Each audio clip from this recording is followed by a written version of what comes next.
Hello, my name is Rick Phelps, and I wanted to do this segment for Project Lifesaver. I was invited to do this, and I'm very honored to do it. I'll give you a little background on myself. I was like many of you in the audience, I was in law enforcement and EMS for over 23 or 24 years.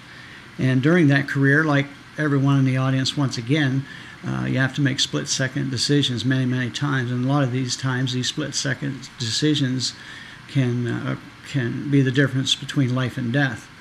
Well, that all changed in 2010. I'd been having memory issues for about 4 years prior to that. It started out with me with numbers and streets and names and things like that, and progressively got worse. Matter of fact, one time I can remember I was driving at this time. I was driving the squad to the hospital, and I passed the turnoff that goes to the hospital, and I just kept on going. And of course, my partner in the back said, "Hello, Rick," and right then I knew I'd passed the street that we turned to go to the hospital that I've been down thousands and thousands of times. There's many things that happened while I was running EMS that made me realize I was having memory issues. The most important thing is that I knew I had a problem, and I had to convince others around me. I was 57 years old at the time, and my struggle was trying to get people to understand that I indeed had a memory issues. You know how it is in law enforcement EMS. It's a thin blue line, and everybody's brothers and things like that, which I'm very into. But the people I was working with were actually hurting me more than they were helping me, because I would tell them the issues I'm having. They're like, "Oh, that's okay, Rick, don't worry about it. We all do that, and we all forget this, and we all forget that." Well, that just wasn't the case.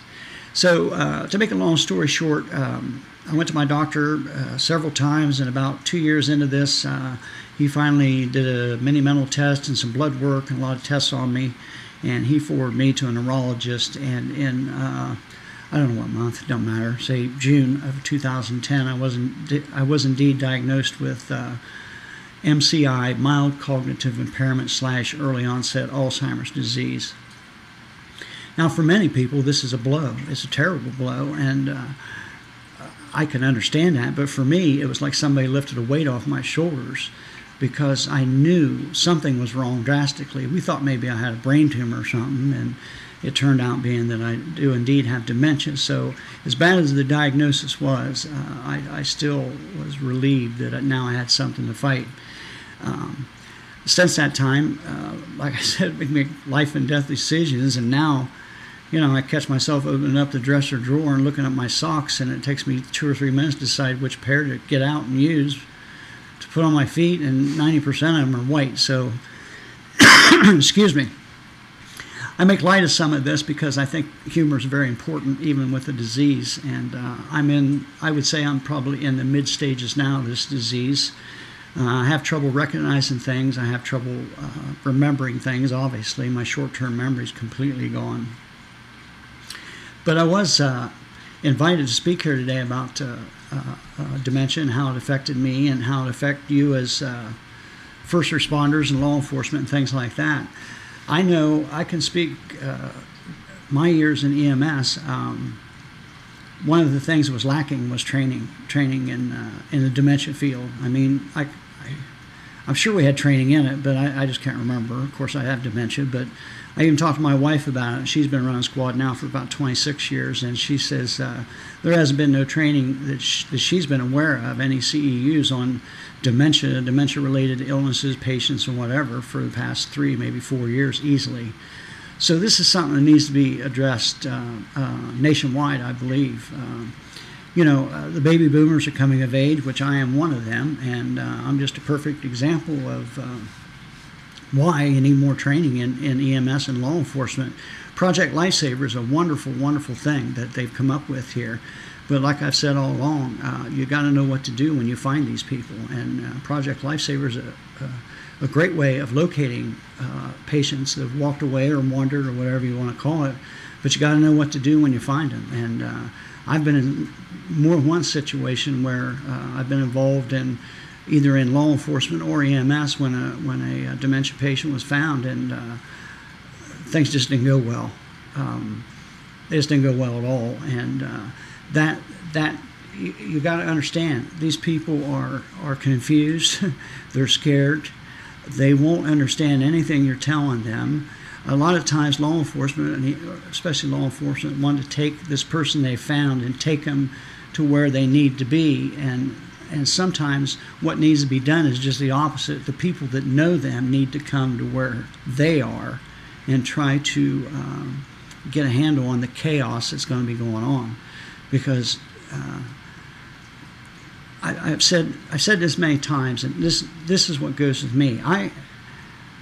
Most people that walk away from nursing homes and or any facilities or home in general, they are leaving there for one reason only. They're getting away from something they don't understand, something they've been afraid of, and things like that. You know, they just don't get up and wander out. A lot of people mistake wandering for actually wandering, but somebody is always going somewhere when they wander, if you want to call it that, and generally where they're going is home. Now, that creates a whole new set of issues, because home could be their childhood home that they grew up in 40 years ago or whatever. But these people are totally confused, and then once they get out in the elements and things, well, you know what, hypothermia and everything.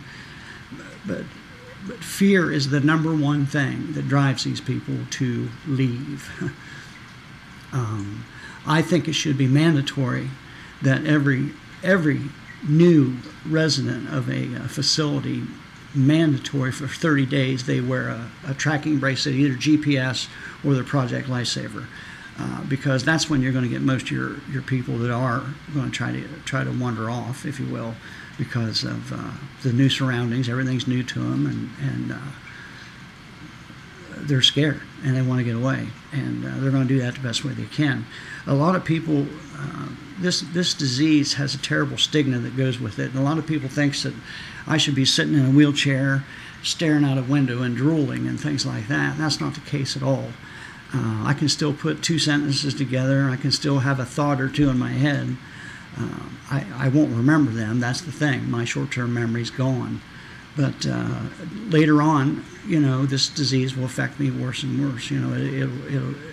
It's a progressing disease, slowly progressing disease for which there is no cure. I made peace with that a long time ago. Now, some people that you're going to deal with, that you find wandering, or families, are going to be in complete denial. They're going to say there's nothing wrong with their loved one, or their loved one's going to say there's nothing wrong with them. And one of the best things to do is never argue with a dementia patient, because it's fruitless. Pick your battles is what I tell everyone. So I don't want to take up a lot of time here, because there's a lot of things that you guys are going to be going over, but I want to close out this short video with one thing, and it's always good to remember that a dementia patient is someone's mother, father, grandfather, things like that. And these people have emotions. Matter of fact, their emotions are stronger than the normal person that doesn't have dementia. My height of fear now is 10 times greater than what it ever was. I was fortunate enough to get a service dog. I have a dementia service dog. His name is Sam.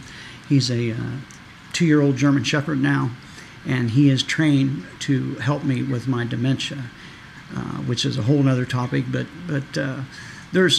I can't stress strong enough how important it is that when you do find these people through Project Lifesaver, you've got to have a plan, what you're going to do with them, how you're going to treat them, and above all, treat them with respect, of course, but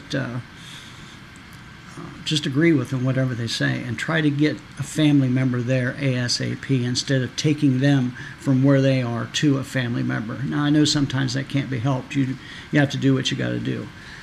Every situation is different, but if you can get them, the family member, in touch with them as soon as possible, maybe even on the phone. But once again, I've seen times that I've made phone calls for these people, and they have no idea who they're talking to on the other end, because they're just, they're in such a state of chaos and shock and fear, and it's a bundle of emotions running around. So, all right, anyway, I want to close off here, and I appreciate your time listening to me.